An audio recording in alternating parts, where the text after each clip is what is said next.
Gilbert Pagan. I'm the CEO and founder of Lease a Sales Rep. We're a sales outsourcing organization.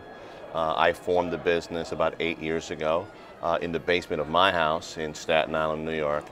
We have about 73 people working for us right now. We have a couple of offices in the Northeast and Southeast markets, but we serve the entire U.S. It's basically a U.S. company. No international operations, but that's kind of like what we do. We help companies grow revenue by generating leads, getting meetings with decision makers, closing business over the phone, and closing business face-to-face in multiple markets for our clients. So we're basically an extension or their entire sales force. So we help them grow revenue. How did it start? Well, I'm an accidental entrepreneur, actually. I worked for an entrepreneur for about 7 years, helping him build his business from a $5 million company to a $100 million company in 7 years. And so what he did over, later on, a few years later, he sold the company. He went through an ESOP, took some money off the table, and he stood in the organization.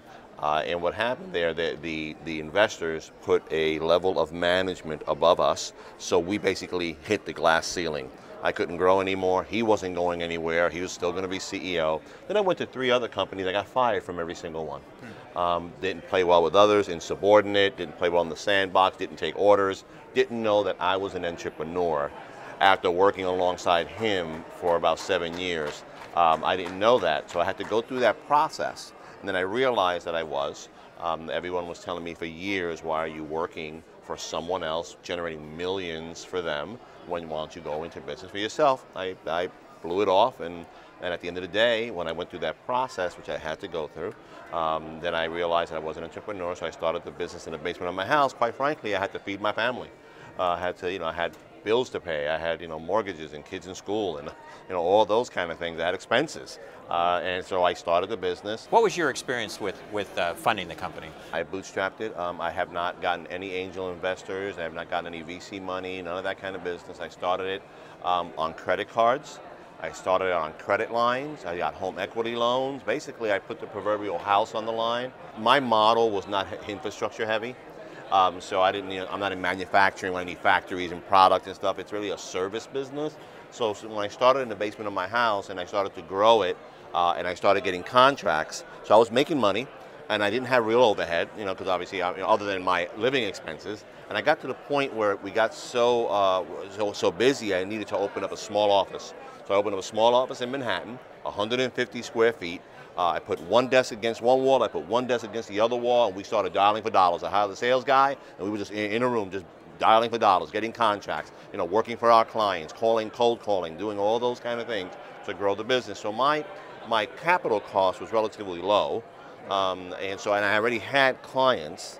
And then my first hire was obviously where a lot of my money was going, because he was a sales guy, he needed to get paid. And so apart from me, I needed money to live. So my capital investment wasn't a lot.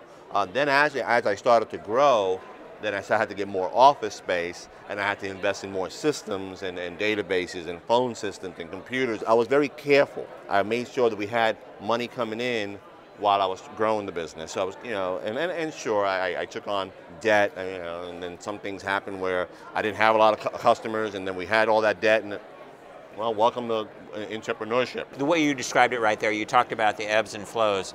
It's how do you sort of weather that? What I've learned to do is that as we're really, really busy and we have a lot of clients and a lot of revenue coming in, keep our costs low, our infrastructure costs low, our body count low, max them out, and so we have extra profit. And that extra profit goes into our reserve accounts to kind of carry us over during the time when we don't have as many clients. It may carry us for 3-4 months, covering our overhead, our bodies, things like that. So, and sometimes that's hard to do, because you want to take that money and invest in more marketing. So it's a pull and give game. How do you keep your eye on the ball and think, as you're growing, that you're still providing the things that people need, that people want? As you grow faster, it becomes more of a challenge to really keep your eye on the ball on the quality and making sure you're meeting the goals and metrics of the client. Then you have to have the right people. And then so that becomes also another challenge of your fast growth. So now we're bringing on all these clients, and now we got to find, we got to bring on people. And you got to balance that client people kind of, metric, and that could be a challenge. So one of the biggest things that we face when we grow so fast, and we've been doing that for a while, is finding the right people at the right time and maintaining quality at the same time. And that's a challenge for us. I mean, it's just, we're getting it, but we're not there yet. A lot of businesses started during recessionary times. Do you see it as pushing people maybe into entrepreneurship that maybe wouldn't have gone on their own and being forced to sort of make their own way more? An entrepreneur is a unique kind of person. Okay, so not everybody is wired that way. Most people are trained by the school systems to go to school, learn, and get a job Monday through Friday, 9 to 5, retire. That's the way our system is set up. And there are people that have played around with the idea of becoming an entrepreneur, and now they've been outplaced. Now they've been fired, downsized. Now you're seeing a lot of people trying to start their own businesses, not because they have the skill set or they really had a desire. They're doing it because they have no other choice. Most of them are becoming consultants.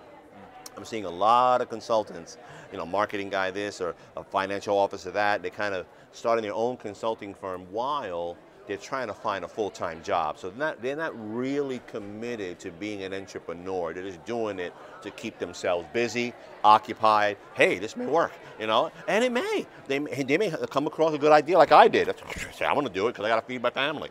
And it ended up being very, very successful for us. We need more entrepreneurs, but do we need more consultants? I mean, is that what separates the men from the boys? People who are starting businesses that are consultants and kind of starting these finance business or marketing business or fractional type of CFO marketing, kind of all these kind of people are doing all these things because what they're doing is taking their skill set and trying to build a business around it, almost like I did when I started mine. I think that those firms are not going to be large firms. They're going to be very small firms, and they're going to also hire part-time people. So if they get clients, meaning the company's going to get a client, they're going to hire some independent contractors, things like that, and they're going to put some people to work. So it's going to generate some trickle, in the economy. It's going to be significant, probably not. Where the real entrepreneurs are the ones that are building businesses that have infrastructure, that can really make an impact on the economy, the ones that hire people, pay salaries, develop a product. Think about some of the contradictions that you have to face on a daily basis. For instance, staying focused on what you're doing today, because you can't let that go, but you also have to look ahead. You have to play a little bit of chess. You have to be a few moves ahead. How do those two things live in your mind simultaneously as the entrepreneur who's leading this venture? Yeah, I get caught up in the operational stuff because we are still a fast-growing business, and we have quality we have to manage. We have execution strategies we got to manage. We have procedures that we're implementing across the organization that need to be managed. And I got managers in the branches that are involved, but I'm still actively involved in all of that to make sure that infrastructure is laid so that we can scale and open up in other offices and just take that blueprint, that footprint, if you will, and kind of, replicate it. So my challenge, I get caught up in that stuff day to day with customers, and quite frankly, I'd rather not be there. I'd rather have somebody dealing with those issues so that I can focus on, on all the other things. Do you look at your company and think where you've been, how it's what you've built, where you are, or do you always look at what's missing? I'm always looking at what I've not done or what am I doing wrong. I guess maybe that's the beating yourself up mentality. It's like, you're not as big as you could be, you're not as best as you could be. There's people that are better, faster, bigger, stronger. I should look at it half full, is what I should. The glass half full. I'm looking at it half empty. What am I missing? This ain't right. I don't know. I don't know if that's me or that's all the entrepreneurs, but I'm just, I don't know. I guess that keeps me pushing.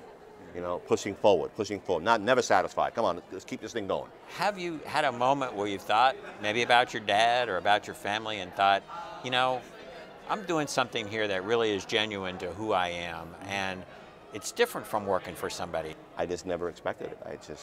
It's been a very interesting ride, and it's still an interesting ride. Being in a conference like this, and I'm looking back, sometimes I don't even believe why I'm here. I'm like, okay, I'm here because you're doing great things, Gil. Okay, I'm just providing for my family. I'm giving jobs to people. I'm having a great time doing it, and someday maybe I'll start something else, sell this, and who knows? I'm having too much fun to be thinking about exit and all. I'm just having a lot of fun. Good job. Very nice. Thank you so much.